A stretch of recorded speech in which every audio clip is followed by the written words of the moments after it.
Professor Beatty, I know that I know this is something that you have some expertise in the consent decree, if I'm correct.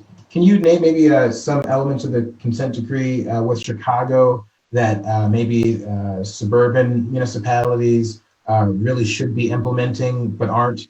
Or, if you want to talk about the consent decree a bit generally as well. Sure. Yes. So I'm part of a coalition of civil rights lawyers who represent community groups, groups that are most affected by over-policing and racist policing, including Black Lives Matter Chicago, the West Side NAACP, in an effort to monitor and enforce the consent decree that exists over the Chicago Police Department. And the consent decree is, because it is a federal court vehicle, is something that is unparalleled in terms of the transparency that it can bring to police departments, and in terms of the accountability. And we've seen that around the country.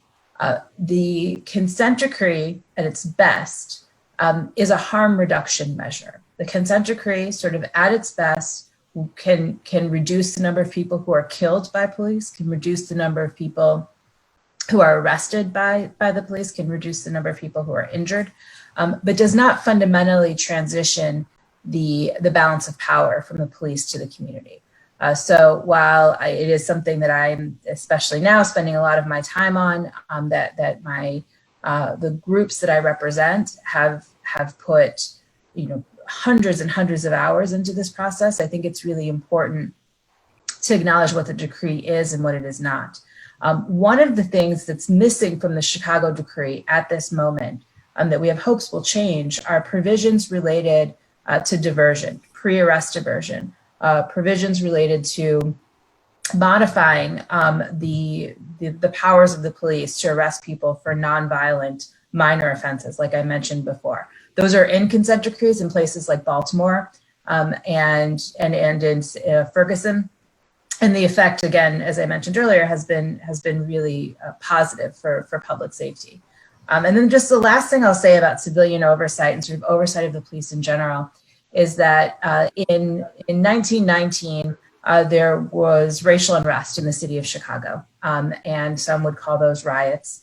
And there was a study that was done after that, commissioned by the city of Chicago. And that study came out in 1920. And what that commission found was that the police would often target Black people for brutal violence, and that the police were unnecessarily arresting people.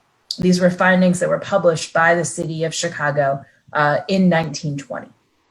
So I think it's important to remember that we've had task forces, we've had studies, we've had reform after reform after reform. What has not happened are the types of reform necessary to redress the balance of power between the police and the community, to put more power in communities to police themselves. Doctor, what do you mean about, talk to me about power. Explain that to me. Sure. So one example of that is a proposal for police oversight in Chicago called CPAC, which would put control of the police budget, of the superintendent, of policing plans in the hands of the people who are being policed. It's a recognition that policing happens in our names with our tax dollars. Just like you've got civilians who control in other places, the school board, the school superintendent, that community members should have that exact same kind of control over the spending of their public safety dollars. So that's one concrete example. And then the other is really about the use of a public safety apparatus to redress public health issues, having police respond to mental health calls, having police enforce the shelter-in-place orders, for example. And whereas communities can take care of themselves in ways that police officers, when they get injected into these issues, are causing harm.